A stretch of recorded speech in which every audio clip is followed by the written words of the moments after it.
जिस नारी को संतान नहीं हो रही हो, बहुत प्रयास कर लिया हो, पुत्रदा एकादशी पूरे साल में 2 बार आती है।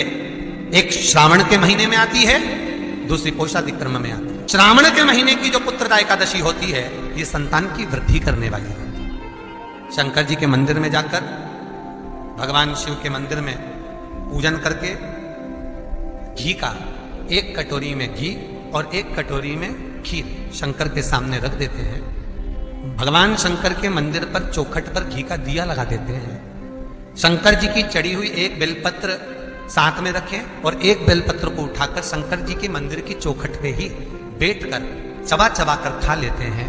जो 1 बेलपत्र लेकर आए हैं वो अपने पति को खिला देते हैं। कहते हैं पुत्रदा एकादशी के दिन ये कर लेने पर संतान की प्राप्ति।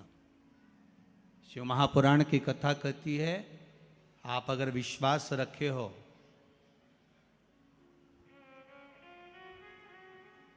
सफेद आंकड़े की जड़, जिस नारी का संतान नहीं हो, गर्भ नहीं ठहरा हो, सफेद आंकड़े की जड़, जिस देव अधिदेव महादेव की कथा जिस तुम्बरुका जी ने श्रवण कराई है, शंकर भगवान जिनके सामने बैठकर शिव पुराण की कथा सुन रहे हैं, उन तुमरुका जी का नाम लेकर शिवलिंग पे से 21 बार घुमाकर मंदिर में ही कमर पर 7वें दिन रजस्वला धर्म के जो बांध लेता है और 1 पीपल का पत्ता अवधूतेश्वर महादेव का नाम लेकर शंकर पर चढ़ाकर उसको गाय के दूध में उकाल कर रात्रि को दोनों पति पत्नी अगर पीकर सोते हैं, 3 महीने में भगवान भोलेनाथ उसकी गोद भर देते हैं। ये शिव तत्व। शंकर देता जरूर है। माता अंजना के यहां स्वयं शिव महापुराण की कथा कहती है, स्वयं शास्त्र वर्णन करता है, माता अंजना माता के गर्भ से संतान नहीं हुई। 42 वर्ष की माता अंजना हो गई थी और 42 वर्ष की होने के बाद भी माता अंजना के गर्भ से संतान नहीं थी। जब संतान नहीं हुई तब बार बार निवेदन करा महाराज केसरी से, तब नहीं संतान हुई तब अपने पिता से जाकर निवेदन करा। पिताजी गौतम बाबा से निवेदन करती है माता अंजना कि मेरे गर्भ से संतान नहीं, मुझे औलाद नहीं, क्या करूं? तब गौतम बाबा ने कहा एक पार्थिव शिवलिंग का निर्माण करो, मिट्टी का शिवलिंग बनाओ, उसकी पूजन करो। और माता अंजना उस मिट्टी के शिवलिंग के पूजन में ऐसी लीन हो गई कि मिट्टी का शिवलिंग का निर्माण करती, पूजन करती। एक बार देवाधिदेव महादेव ने कह दिया, जाओ पार्वती जरा जाकर पूछो कि अंजना को चाहिए क्या, अंजना माता को चाहिए क्या। अच्छा, सारे देवताओं को सबसे ज्यादा टेंशन देवाधिदेव महादेव से रहता है, क्योंकि ये बिना सोचे बिना समझे किसको क्या दिया है कोई भरोसा ही नहीं होता। एक बार तो ब्रह्मा जी ने खुद ने कह दिया, साहब हमको तो इस्तीफा दे दो, हमको नौकरी करना ही नहीं बैकुंठ में बिल्कुल भी। तो भगवान विष्णु ने पूछा हुआ क्या? बस प्रभु, राजा श्वेत की अंतिम समय, प्राण छूटने का दिन, उसको यमराज लेने के लिए गए और देवाधिदेव महादेव वहां खड़े हो गए और क्या के लेके मत चले जाना, उसकी अंतिम सांस, और क्या के लेके मत जाना। और मेरा बेटा जब लाने लगा तो उसके प्राणों को हर लिया, यमराज ही मर गया। फिर मेरी पोती गई मृत्यु देवी, उससे कहा उठा ला राजा श्वेत को। वो राजा श्वेत को जैसी मृत्यु देवी ने फांस डाली, भगवान शंकर ने उसको भी मार दिया। अब बताओ, सूर्य नारायण भगवान बोले कि मेरा बेटा भी मर गया, मेरी पोती भी मर गई, अब बताओ क्या करें? तो भगवान ब्रह्मा जी ने शंकर जी से जाकर कहा, भोलेनाथ ये आपकी आदत बहुत गलत है, जब इसको मरना था तो आपने क्यों बचाया? शंकर जी बोले मेरे मंदिर में बैठा था, जगह तो देखो कि कहां बैठा है।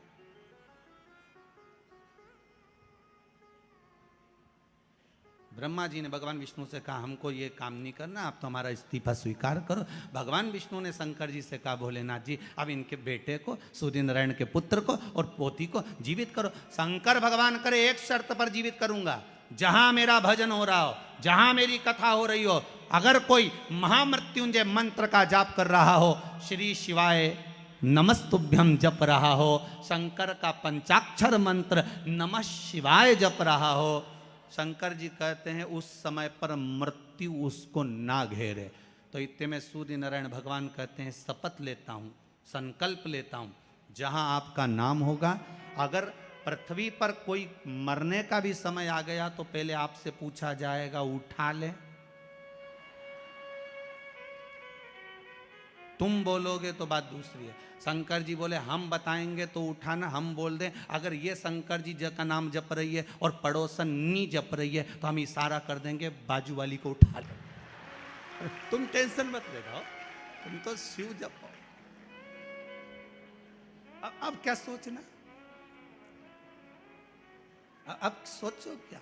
इसलिए शिव का धीमा बजाओ भोलानाथ डमरू। एक बात का और स्मरण रहे, खाने के लिए जो बेलपत्र हम जी जी भगवान हम जो बेलपत्र खाते हैं भगवान शंकर पर चढ़ी हुई, वो 3 की बनी हुई, एक बेलपत्र वाली नहीं खाना। कई बेलपत्र आपने देखा होगा कि 3 की 1 वाली भी रहती है, कि वो तीनों एक जैसी रहती है, इस तरह से दिखने लगती है। वो देखिए आप लोगों ने, 3 की 1 दिखती है, वैसी नहीं। बेलपत्र जो 3 पत्ते की होती है, फिर अच्छे से समझ लेना, जो 3 पत्ते की बेलपत्र होती है, उसी बेलपत्र को शिवजी पर चढ़ाकर उसी बेलपत्र का सेवन करना चाहिए। और एक बात और अच्छे से समझ लो, अगर बेलपत्र खाने से मुख में छार आ रहा हो, जीवान क्षारित हो रही हो, या छाले पड़ रहे हो, किसी किसी को सहन हो पाता है, नहीं हो पाता, तो हफ्ते में 2 हफ्ते में 1 बार पा सकते हैं। वो भी हो तो बेलपत्र को सुखाकर या बेलपत्र की गोली बनाकर पानी से निगल भी सकते हैं, पर उसका जो प्रयोग है, उसका जो आनंद है, वो आनंद ही देगा, उसका फल मिलेगा। आज भी शिव महापुराण की कथा कहती है, जिसके शरीर में काया का रोग हो जाता है, सोराइसिस जैसी बीमारी हो जाती है, खाल निकलने लगती है, चेहरे पर कालापन आ जाता है, आंखों के नीचे कालापन आ जाता है, या शरीर में काले काले धब्बे पूरे शरीर में कहीं पर भी पड़ जाएं, डॉक्टर का इलाज करवाओ, डॉक्टर को शिव मानो, जो दवाइयाँ दे वो खाओ, जांचें करने की बोले जांचें कराओ, पर साथ में एक काम और करो, शंकर भगवान को 5 बेलपत्र 5 दुर्वा समर्पित कर कर एक ही लोटे से 5 बार थोड़ा थोड़ा जल सुंदरेश्वर महादेव के नाम से चढ़ाओ। कौन से महादेव? सुंदरेश्वर महादेव। जो जल चढ़ाया है उस जल को कटोरी में झेल कर लेकर आओ, 5 दुर्वा में से 1 दुर्वा 1 बेलपत्र उठाकर ले आओ। बेलपत्री को सुबह के समय खा लो, दुर्वा को प्रदोष काल में खा लो, और वो पानी को पूरे शरीर पर 5 बार लगाना चालू कर दो। शरीर में कितना भी अगर कालापन आ रहा होगा, छट्टे पड़े होंगे, सोराइसिस जैसी बीमारी भी होगी, तो लगभग 1.5 महीने के अंदर पूरा काया ठीक होना प्रारंभ हो जाएगी। सुंदरेश्वर महादेव का इतना महत्व, इतना महत्व। कौन से महादेव? सुंदरेश्वर महादेव। शिव का प्रतिबिंब स्वरूप देखा, मीनाक्षी ने शंकर भगवान का स्वरूप देखा। राजा मलय ध्वज को मालूम पड़ा, और राजा मलय ध्वज ने हाथ जोड़कर सुंदरेश्वर महादेव के साथ में मीनाक्षी देवी का मंगल विवाह कर दिया।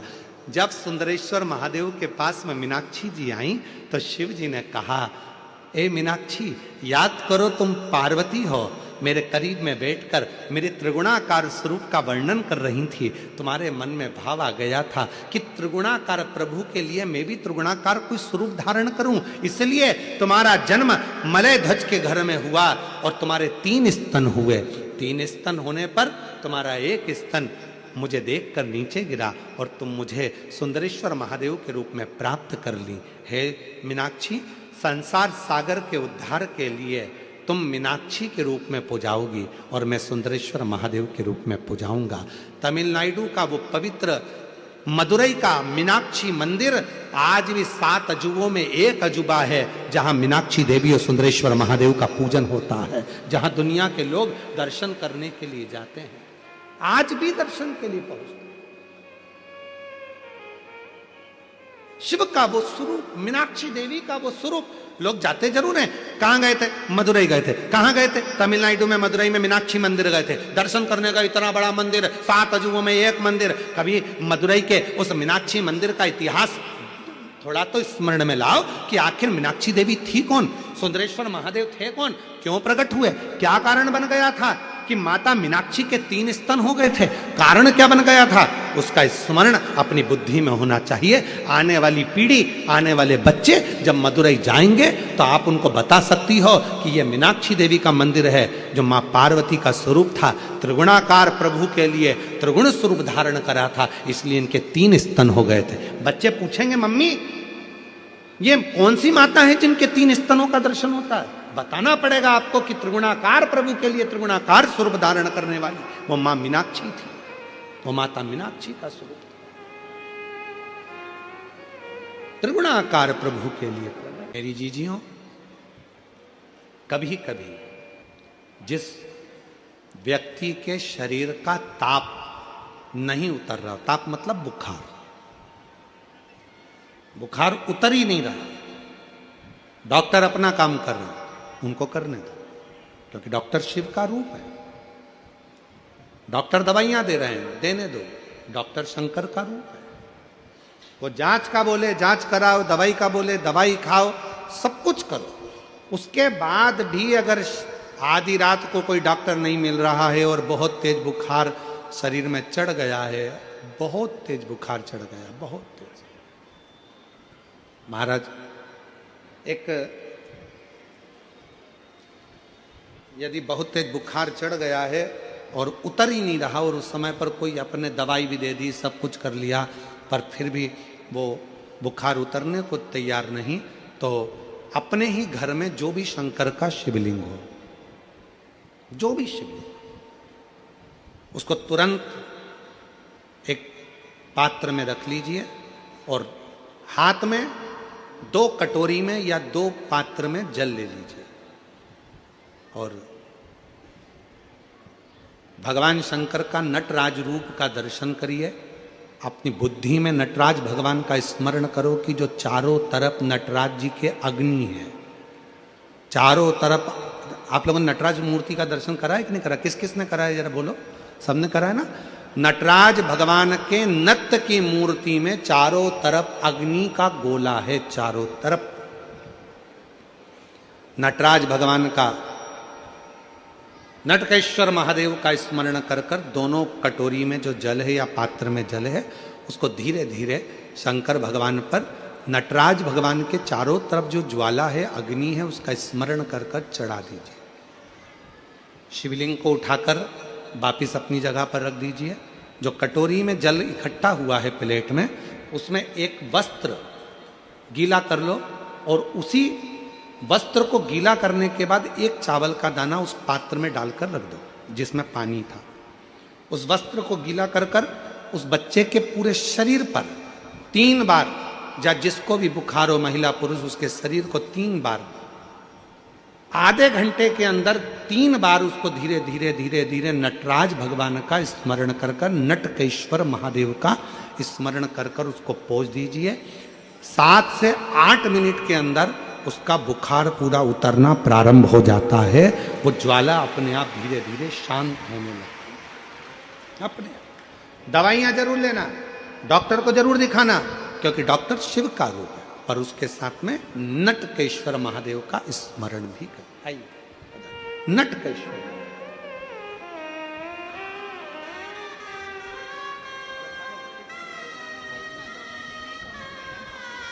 गठान हो गई थी गले में और डॉक्टर की दवाइयां बहुत समय से ले रही थी पर आराम नहीं लगा। जांच भी कराई, दूसरी भी, बाबा की कृपा से नॉर्मल आई और अब 2 महीने के अंदर पूरी गठान गल गई। ये शिव की उदारता। जोरदार ताली बजाइए। शंभू कृपा। कौन से महादेव का नाम लेना है? जम के बोलिए जरा, नटकेश्वर महादेव। वापिस बोलिए एक बार, नटकेश्वर महादेव। नटकेश्वर महादेव नटराज भगवान के चारों तरफ जो अग्नि का गोला है, उसी अग्नि बिंब का स्मरण कर